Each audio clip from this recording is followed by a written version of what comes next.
This show is brought to you by talkSPORT. Bet new customers get an exclusive £40 offer in free bets when you bet £10. Go to talksportbet.com/Inside Devils to claim this offer now. He's so stubborn that he doesn't seem like he's willing to even contemplate the fact that his tactics are having a detrimental effect on the team. We talk about stubbornness with the system. Why are you being stubborn with Bruno Fernandes? The way that he's managed Benjamin Šeško by not just doing what Arsenal did with Victor Gyökeres and what Newcastle did with Nick Woltemade and just chucking your new big money signing straight into the team. His confidence has been dented. And then tell fans nobody's feeling it worse than I am.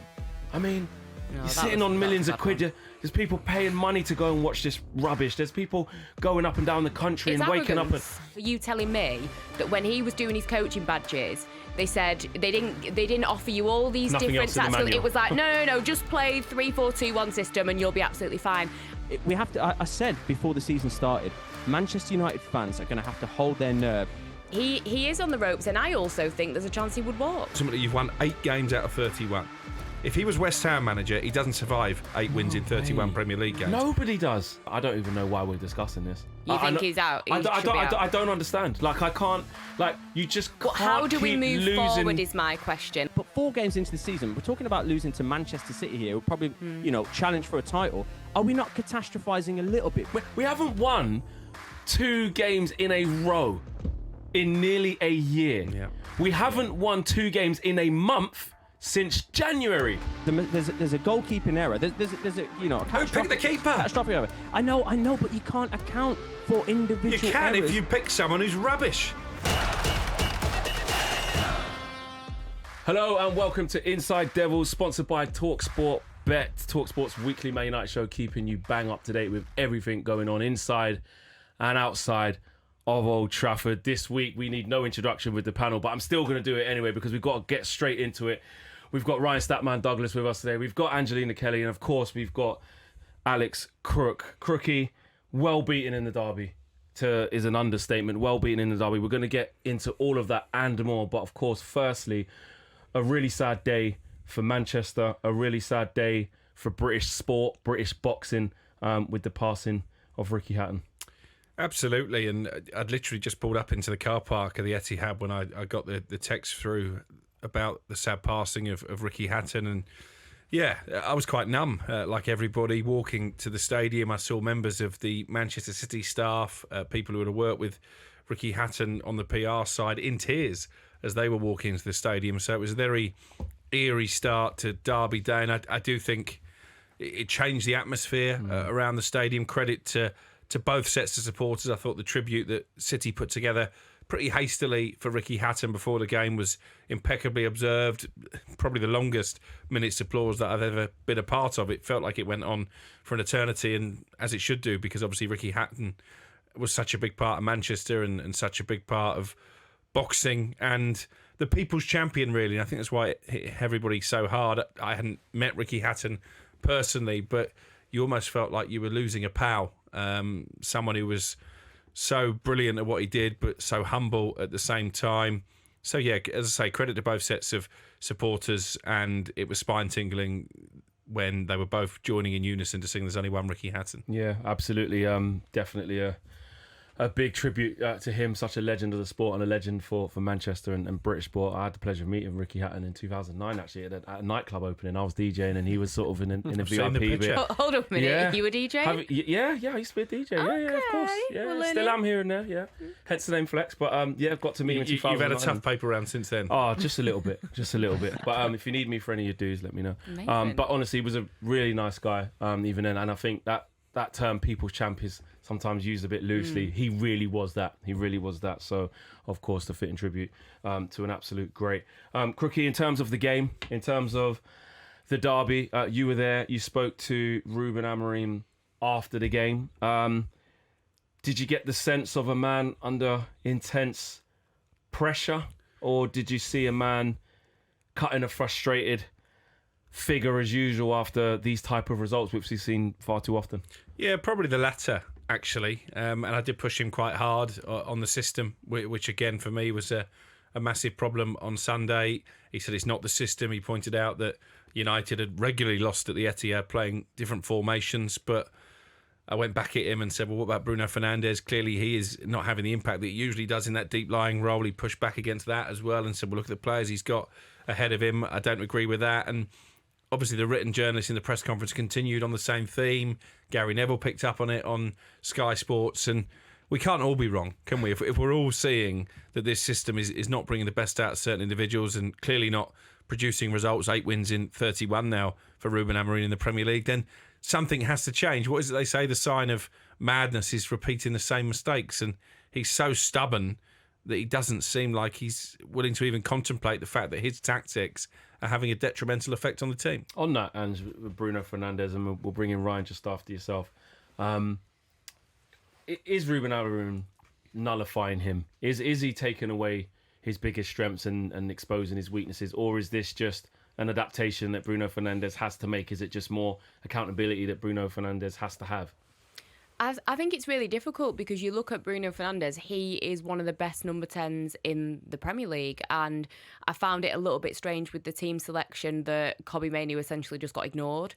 You've got Matthias Cunha who's out injured, Mason Mount out injured, so that was a perfect opportunity to play Bruno in a more comfortable position in one of those number 10s, have Kobbie in midfield, whoever you want to pair him up with. I know that he said that he wanted more mobility with Manuel Ugarte. Yeah, he might have mobility, but he's awful. Like he's just not. He's not the right fit for Manchester United, in my opinion. Or even putting Kobbie in one of those number 10s, which he's done before. I think it was a real opportunity, considering he keeps saying he's up against Bruno. He's up against Bruno. That was disappointing. But yeah, with Bruno Fernandes, why are we looking at somebody like Bruno Fernandes having to muck in with... Listen, you should all do your work defensively, but having to muck in with, the defensive work, and you have to question if it was somebody who was more of, maybe a number 8, someone who's more fitted to that role that he's playing. Would that Phil Foden, would that Phil Foden goal have happened? Would all of the goals have happened? It's not completely Bruno's fault at all, but I just think the way that players were able to slip through, it shows that is not his most comfortable position. And I think for Ruben Amorim, I don't think it's 100% Bruno's fault, because one thing about that guy, he does try. He does put a shift in my opinion. And I just think it's so glaringly obvious that this is not the best position for him. And he can adapt. We've seen him drop into that and it worked. But I think week in, week out, that's not the place for him. Yeah, absolutely. Ryan, we've seen United be comfortable at times in possession, keeping the ball fairly well. We had more possession than City in the game. Are you seeing any developments in Ruben Amorim's system? Are you seeing any positives, anything to grab hold of and say, you know what, there's a positive there? Do you know what? I'll be honest with you, Flex. Well, once again, on an Inside Devils at the start of a new season virtually, you could go around the room and get a different answer as to what the problem is. Still, we're here because I think it is the system, don't get me wrong, and the players that are playing the system. So it's part the players, because, that game was littered with errors. Yeah. It was littered with individual errors, and you've got to be fair. You've got to be fair. It is part system, but he can't account for that. Luke Shaw had a disaster class, and I've been backing Luke Shaw. Don't get me wrong. I'm almost happy to see his redemption arc to be back in the squad, but that was terrible from him. He gave away the ball so many times, or he was walked past by Doku. You've got Harry Maguire. Look, we all know if Harry Maguire's on the halfway line, misplacing a pass, and someone's running at him, that's the last place you want Harry Maguire to be. And I almost feel like that's kind of what we deserve, playing Harry Maguire next to Luke Shaw in 2025 in this new season. That's what you get. You get what you get. So in terms of positives, like you say, we had more possession and we had quite a lot of shots as well. I do think this system, I think it could work given time, but given these players can't play that system, I do have to look at Ruben Amorim and say, well, you have to pivot, because if you acknowledge that these players can't play that system, you have to pivot to a degree. Why isn't Bruno playing in one of those 10s? But that is, we talk about stubbornness with the system. Why are you being stubborn with Bruno Fernandes? But play him in one of the 10s and then put Kobbie Mainoo in the midfield. That is just such an easy fix for us right now, while Cunha, no one can really play that left 10. So why aren't you putting Bruno there? So there's positives to a degree, because like you say, we had more possession and we had a lot of shots, but there's still, now the stubbornness goes beyond the system. It goes to the personnel and where he's playing them. So I have to say, I left that game with scratching my head a little bit more than before it, to be honest, which isn't good. Listen, I don't want this to become a sort of Ruben Amorim roasting session. I think we all like the manager. We all want the manager to succeed. We all realise that actually just keep hiring and firing managers is having a detrimental effect in terms of the club's progress. But when it comes to the system, if I'd have said to you at the end of last season, who are Manchester United's 2 best players in an albeit dismal campaign? We just said Bruno Fernandes and Ahmad, correct? Yeah. Both of those are struggling in the system because we've spoken about Bruno already. Ahmad, and I wrote about this on the talkSPORT website in a comment piece, he looks like he's lost his own identity. Now, Yeah. Is he a left wing back? Is he a right wing back? Is he a winger, which is really where he wants to play? Or is he a number 10? So he looked lost out there. Luke Shaw, Ryan's alluded to, he's not a left-sided central defender. You can get away with it against lesser teams potentially. You can't get away with it against Erling Haaland.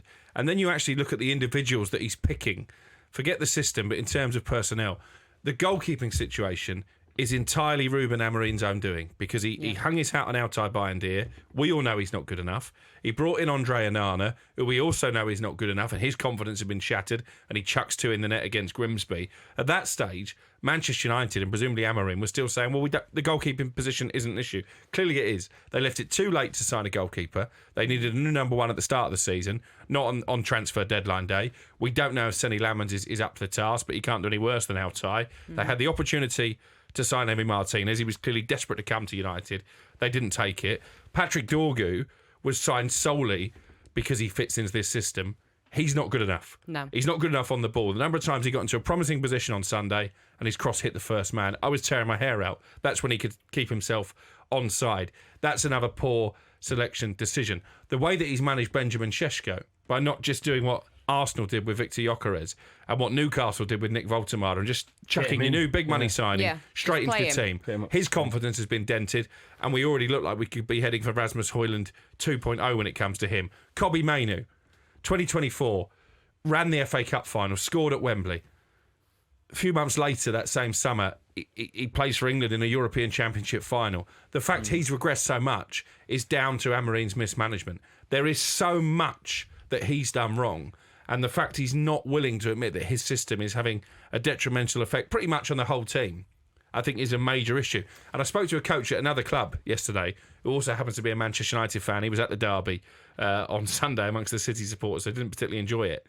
He can't, for the life of him, work out why every game he brings on a centre-back with 20 minutes to go. Well, he told us last year, Crookie, that was because fixture pile up. We've got a game every 3 days, want to keep them fresh. Barely got any fixtures. So then, that's what I mean, last season. When we no, had I'm saying loads. this season we've barely got any. Exactly. So you go... So also, right, he's mismanaging Harry Maguire because he's not bringing him on to be a defender. He's inevitably bringing him on to do what he did against Lyon and go at the other end and score a crucial goal. That's another failing of the manager. This guy actually used to be a defender. And he said to me, I know that's the least energetic position on the pitch. Yeah. As a centre-back, you actually use less energy than anybody else. He doesn't need to keep changing defenders. You can predict his substitutions every game. He basically makes the same changes week in, week out. Yeah. I think for me, the problem I've got is that us as a fan base, right, there's so much wrong with Man United that it's not one single player, it's not one single manager, it's not one single transfer or decision or one single contract, right? It's a culmination of many things. But for me, I've seen a shift now that it hurts me to say it, but I see now Ruben Amorim as being now part of one of the problems. He looks like he's out of his depth. And that for me is where I'm like, this is worrying because I want to try and stick with it, but the reason why I can't see it working is because, like you said, this stubbornness to be like, I don't have the tools to do what I want to do now. Well, your job as any decent manager makes do with what they've got until they drip feed in what they need. It's just a simple laws. And then what we're doing as a fan base when we're like, no, it's fine, don't sack managers, keep going. What we're starting to do is sort of rid the manager of his culpability and what he's there to do, which is manage football matches and find ways to win football matches. And if you're not going to change anything and keep telling everyone so sternly, I'm not going to change, or you just change me, and then tell fans nobody's feeling it worse than I am. I mean, you're sitting on millions of quid. There's people paying money to go and watch this rubbish. There's people going up and down the country and waking up and the choice of words and just that. and then the sort of the up and down emotional roller coaster after Grimsby. Oh, basically, I might leave.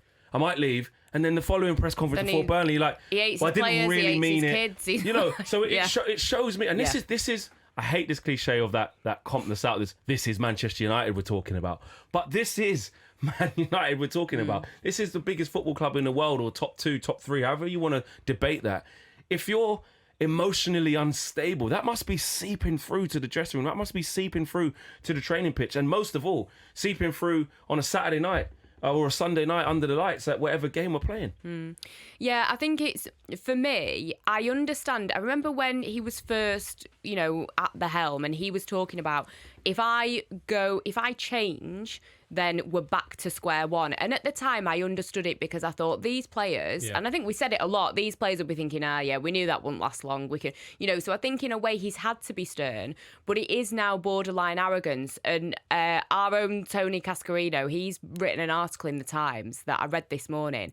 And I think he puts it absolutely perfectly, because he says, what is the point in doing a coaching course if all you're going to do is stick to one thing and not changing? He's like, are you telling me that when he was doing his coaching badges, they said they didn't offer you all these Nothing different else in the tactical? manual. It was like, no, just play 3-4-2-1 system and you'll be absolutely fine. And I think what you said, Crookie, about, is he potentially out of his depth? Listen, I don't think that we can call for him to be sacked right now, because I think that you're getting on the carousel again of hiring and firing and going round and round. I think the international break period will be very telling, but I do question if he is a little bit out of his depth, because what he did in Portugal worked very well, but the opposition that you're facing in the Premier League, no disrespect to the Portuguese league, it's a completely other level. And also, he did actually have better players. And also, when has that system actually ever been a success in the Premier League? Chelsea won the league playing the same formation. You remember Antonio Conte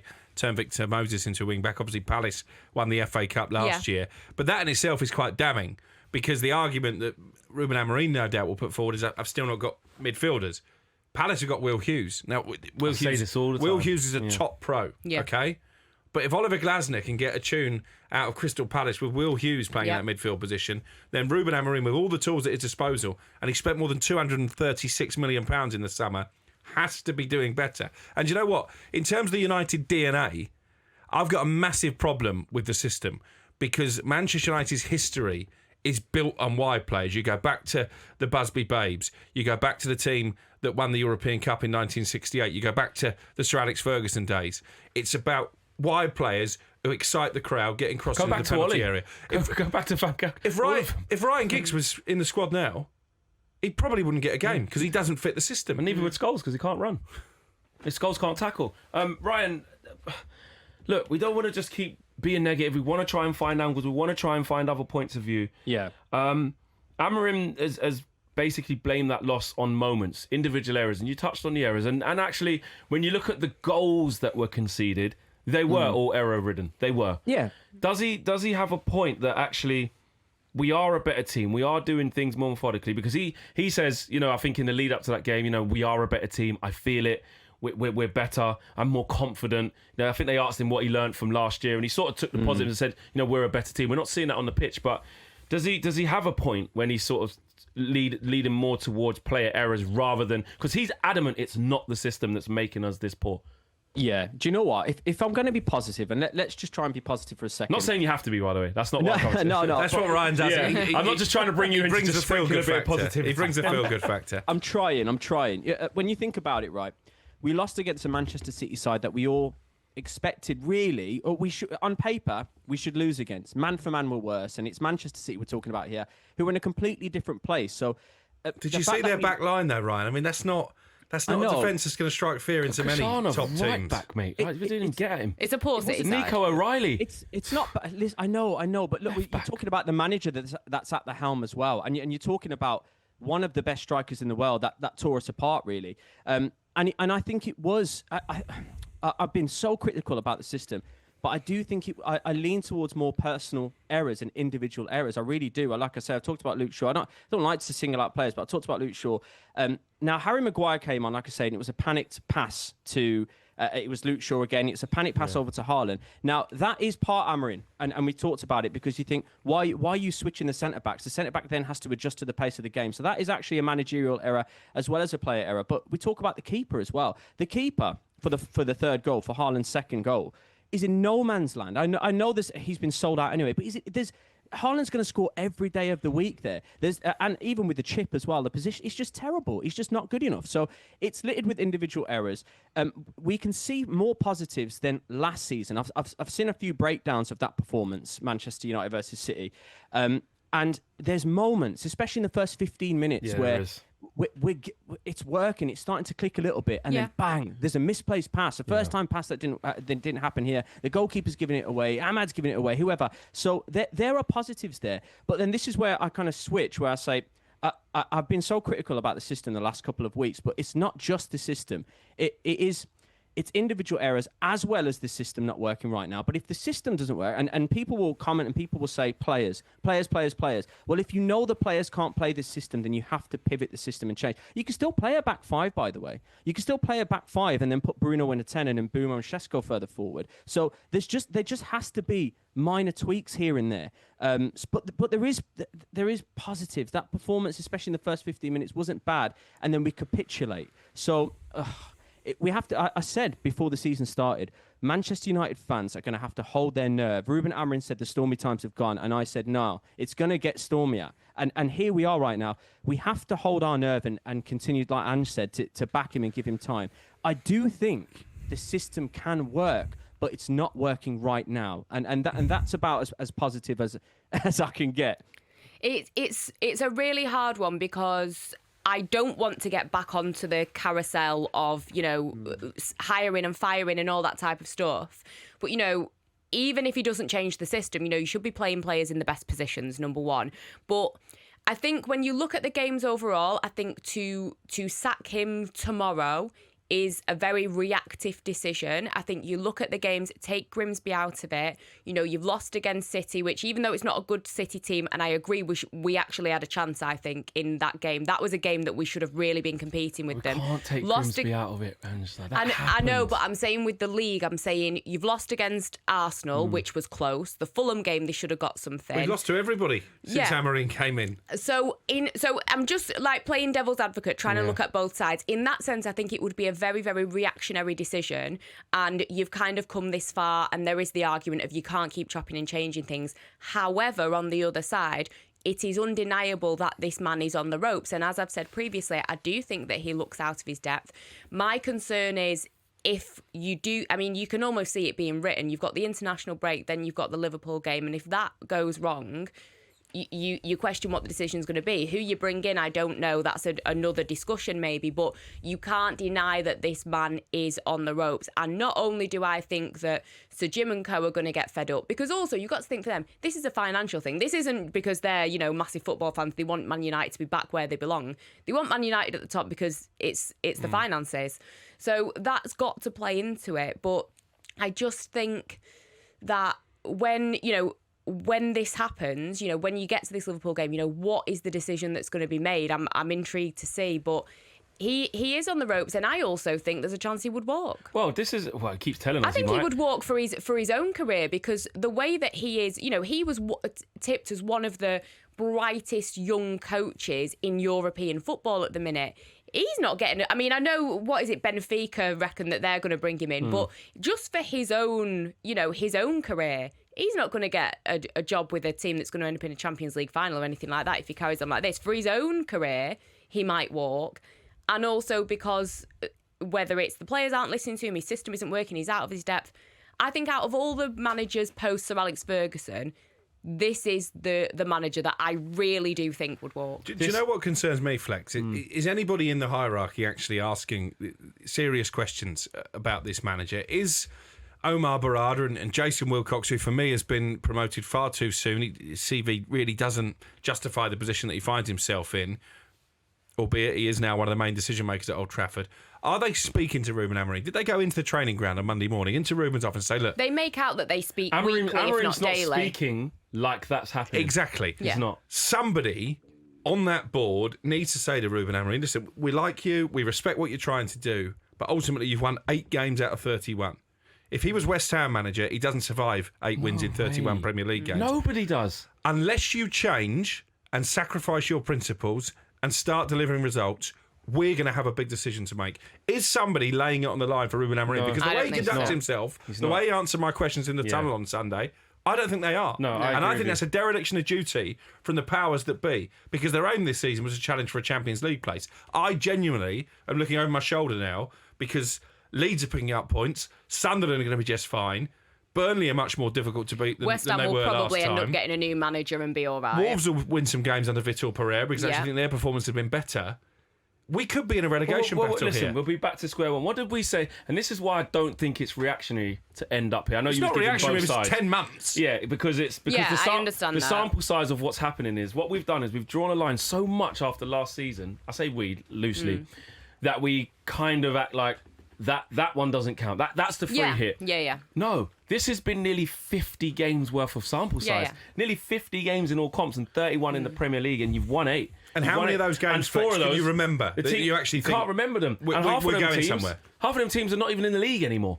They're not even in the league anymore. So take 4 of them wins out because they came against Southampton, Leicester, one against Ipswich. So take 4 of them out. Then you get the odd one that was against City, which we were so happy about. Lyon. We beat but in the league. Yeah. No, but I'm asking you, matches you that can't- Ruben you Amorim can't has remember overseen, where you watch the game and you think, well, that's a brilliant result. We're moving forward. Liverpool away. Yeah. We drew. The only one for me, and that was a draw. Yeah. Because even the win at City last season was smash and grab. Lyon Yeah. was an incredible moment for those of us that were But there. it should never have got there to that point. We were 2-0 up. so Maybe hair and scare 'em. Arsenal in the cup, the penalty They shootout. missed 10 so men. many Yeah, chances, true, Arsenal. true. Yeah. And, And that's then the you got problem. knocked out in a penalty shootout And this is against the Fulham, thing. was it, in the next round anyway? so. My thing is, I'll be deadly honest, guys. I don't know. I don't know what the conversation's about. I don't even know why we're discussing this. You I think know- he's out? He I should be out? don't understand. Like I can't. Like you just can't. How do we keep move losing. forward is my question. Let's say that they pull the plug on Ruben Amorim Yeah. tomorrow. Yeah. How do we move forward?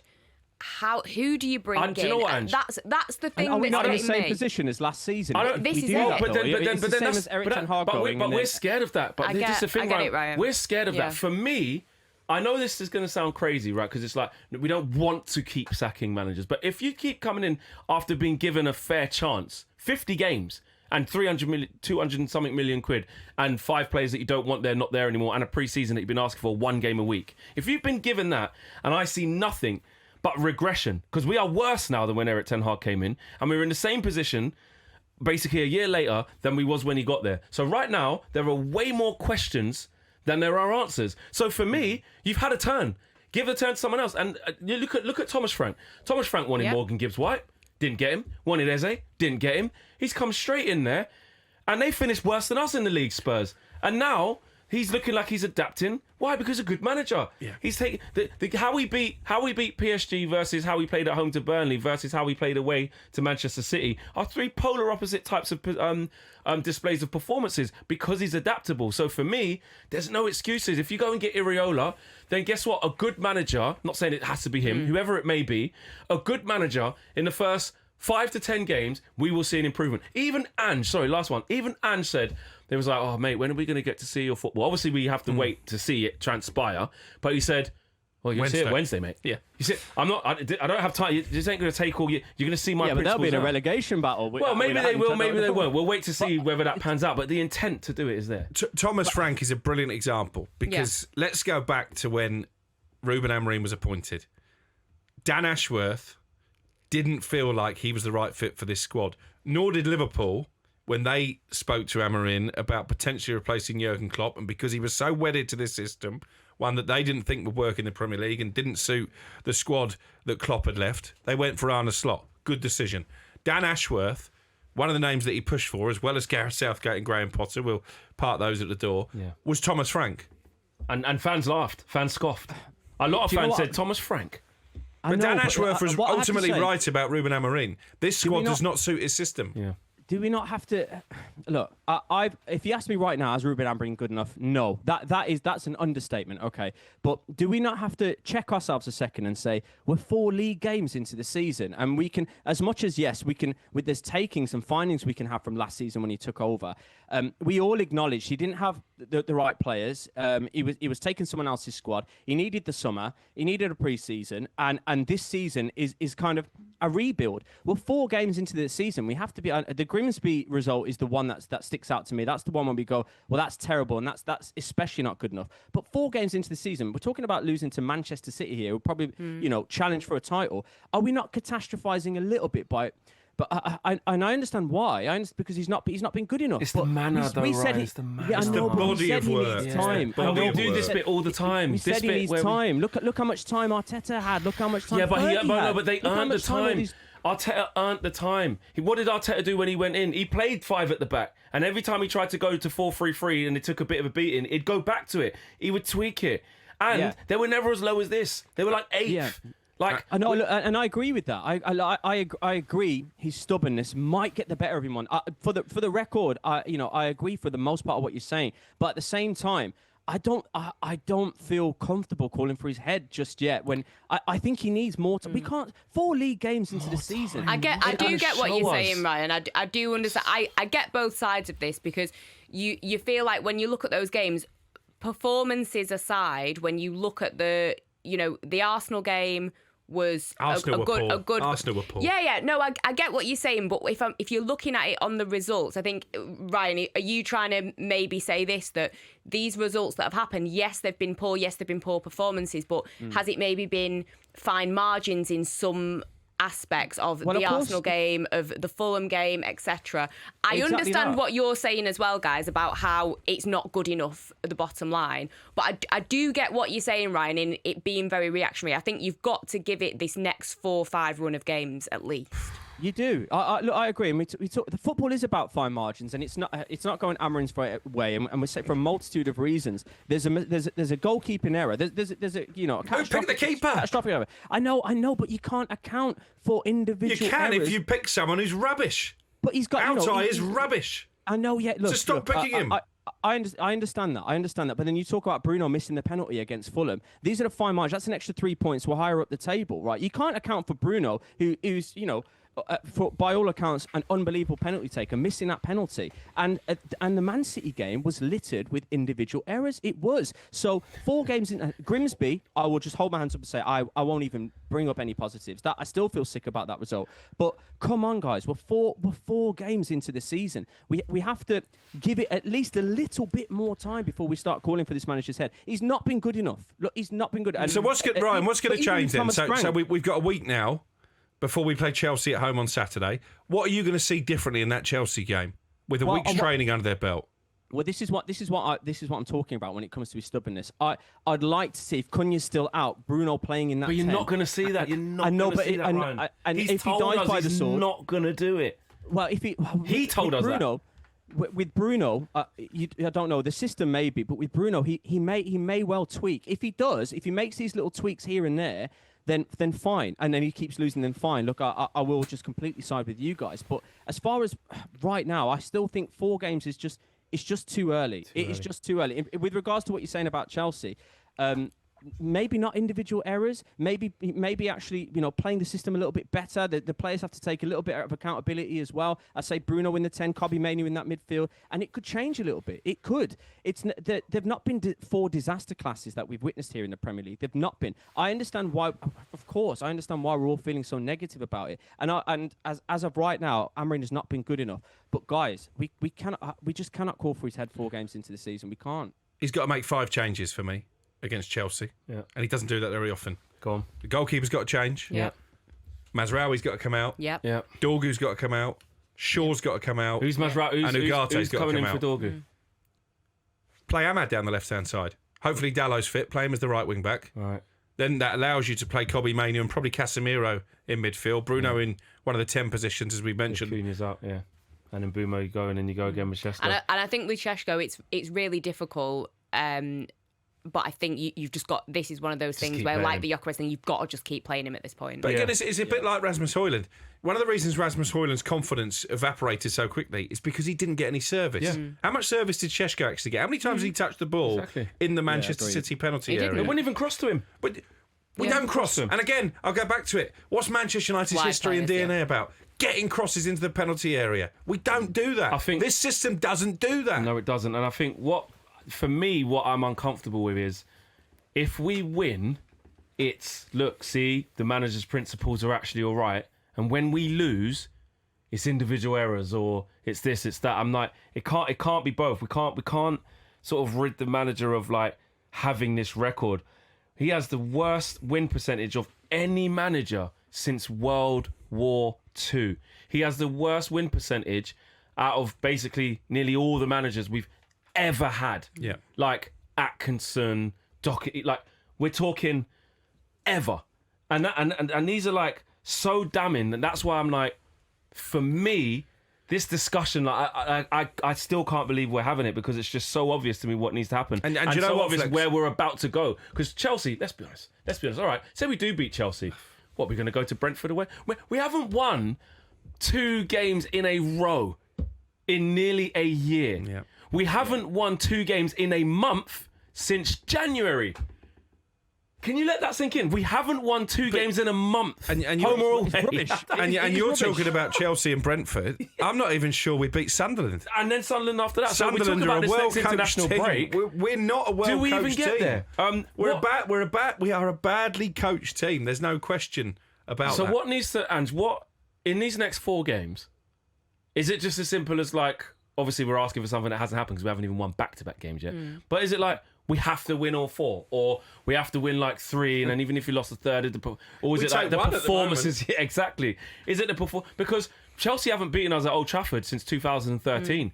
What happens if they rock up and Cole Palmer's doing this? For those who can't see, the Cole Palmer celebration, running around Old Trafford. What happens when we can't get near Caicedo? What happens when Reece James is putting it on a plate for João Pedro? What happens then? No, I Sorry get to it. aim No, that at you, I get it completely. I mean, I think I'm talking like it's already happened. You look at those games. You look at the Brentford and Sunderland games. Like, I'm not saying this will happen. I'm saying but you have to be getting 3 points from both of those games. Yeah. Brentford are a good side. Brentford are a better side than we thought. Yeah, 100%. I agree. When Keith Andrews came in. But I'm saying on paper, if this is Manchester United, these are those 2 teams they should be beating. The Chelsea and the Liverpool games, it's hard to have any kind of expectation, which is sad to even say, but you need something convincing from those performances. I'm not saying that's going to happen, and I understand why you were both more pull the plug now, let's just, let's finish this now. I understand that. Yeah, and me too, to be for the record. And and I just don't. It's hard to know what you're going to see, but I think you've got to see an improvement in individual performances. You've got to see more cohesion with the side. You do have to see tweaks. I know that we're not going to get that. Do you think we're going to see? If I say to you, what do you think you're going to see in the next 4 games? If I say to you, predict what's going to happen from here, from now until the next international break, maybe not fixture by fixture, but just overall, what do you think will happen?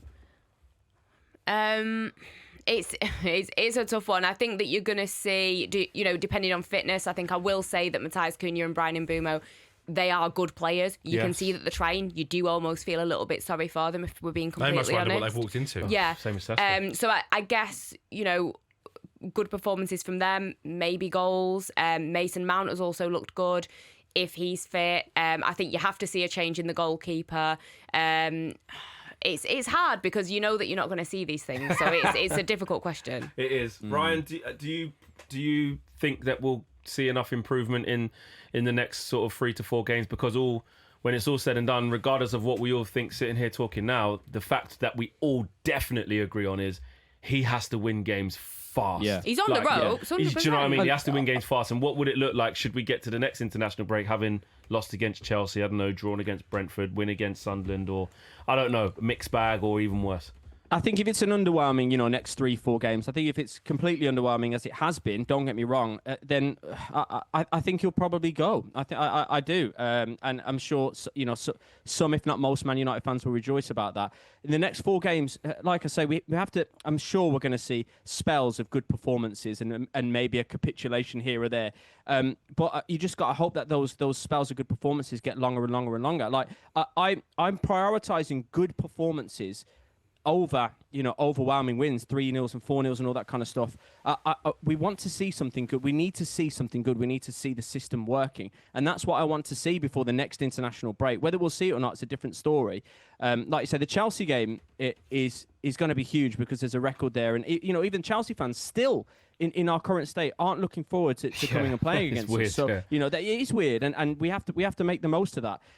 As I say, Kobbie Mainoo came on, by the way, and I say changed the game, but he did a little bit for us. He had a little bit He about looked the himself, most didn't comfortable, he? really. Went past He did. a He looked couple comfortable. players. But even But our manager says he can't run. He can't play. I know. But even his best moments was still him having to roll the ball through someone's leg and run into space. It wasn't necessarily the system working there. It was just a little bit of individuality, which is even the good bits are individual. So we need to see a bit more cohesion over the next 3 or 4 games. Or it's probably not going to look good for Amorim. Do you know where he's very lucky? And I looked to the away end 10 minutes to go. It was virtually empty. Yeah. They were apathetic as opposed to angry, those travelling United fans. And they'll still be singing his song at Old Trafford the whole way. On Saturday. The whole way, yeah. He should be embarrassed that they're singing that song about him. He is. He says I think he is, he says he is. And that's another thing that, again, as a fan, doesn't fill me with confidence. My manager is telling me I can't really lay out why you should be. Well, he's not I that can't. respect. Yeah, that and he knows that. He's not silly. One thing Amorim is not is stupid, stubborn, yes, but he's not silly. He's a very clever man, which is also why I'm more frustrated, because I think he's clever enough, even though to me it's basics of management. I think he's clever enough to try something else. But this sort of reinforcement of, listen, I know you're going to ask me about this system. People like yourselves, Crookie, after the game, and people like Patrick Davison after the game. Whoever it may be, like they're going to try that angle, and he just shuts it down with like utter strength and chest of like, no, this is my system. You can talk. And then you start going, I've seen Man United play here before in transition when they had 3 midfielders and they still basically didn't win. Well, that's just mean? ridiculous. It's like when he was talking about, I feel like we had more chances today than Sporting had when they beat City 4-1. It's like statistically, like, that's wrong because Sporting did have more shots anyway. But just things like that, sometimes he doesn't help himself with some of the stuff he comes out with. You think, why have you even said that? Because it doesn't even make sense. Do you think he's putting himself first, Ange? Like, like when a manager goes in... I think if he walks, he's putting himself first. But is he putting himself first by sticking to these principles? I know you say his reputation is damaged because he's losing every week. But in terms... You know what we saw with Russell Martin at Southampton. Yeah. And Vincent Kompany at Burnley. Yeah. This is how I play. Don't care. Look at Vincent Kompany. He fell upwards. So is he sort of thinking, I don't care because... sack me, won't take... remember after Spurs, I won't take a severance, no problem, I'll just walk away. But the thing, I don't see how he's prioritising himself, because what club bigger than Manchester United, or even the tier below Manchester United, is actually going to take that if you're known for being arrogant, refusing to listen, refusing to change your principles? As much as everyone loves principles, like how bad it is that he's not willing to twist on anything... I don't think he's helping himself at all. He's not. He's not helping himself. And it's a bad look to other clubs. I mean, I don't know, Crookie, you work way more with people that are high up in clubs and you deal with a lot of big names. Do you honestly see other Premier League sides looking at his behaviour and thinking, oh, yeah, we'll have him? No, in fact, I was exchanging messages with someone senior at another Premier League club last night, and I put to him, this system is fundamentally flawed. And they agreed. And that's someone who knows a lot more about football than any of us ever will. And we're also seeing opposition players and managers literally just depict and tear apart our system and how they did it. What made me sick was, listening to, was it Emil Smith-Rowe and Alex Iwobi after we played Fulham. Yeah. And they went, especially Alex Iwobi, good talker, and he was sort of just breaking down, we knew they'd have problems in there. We knew they only had 2, so if we can outdo them there.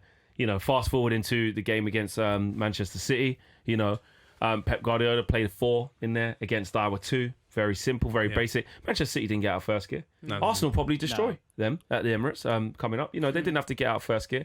And every single team we play against seems to know what we're going to do because the manager has said, like I said, it's like turning up to a poker game and me saying, right, here's my cards. Everyone have a look. Happy with that? Here was that. And then closing it back again and everyone knows what I've got. Like, which is fine if you're a City, which is fine if you play against us, try and test us because this is a proven, this is a way to win. Right. But we're not in that position where we can show our hand. We need to have a little poker face and you don't know what we're going to do next. So look, again, for the record, I agree with you with that 100%. Roy Keane was sort of blasting the fact there wasn't even yellow cards. People not getting after people. I get that though. Like it was that's mediocre. That's all Nicky Butt saying the thing. It's like everything's just so passive. And actually, to what Ryan said, Ange, when we do this actually, because when I was watching the game, I thought exactly the same thing as Ryan. It's interesting he said it. Don't know what you thought while you was in there, Crookie. But we have these moments in games where you go, tell you what, on the front foot a bit here. Rodri, misplaced touch, we nicked it off him.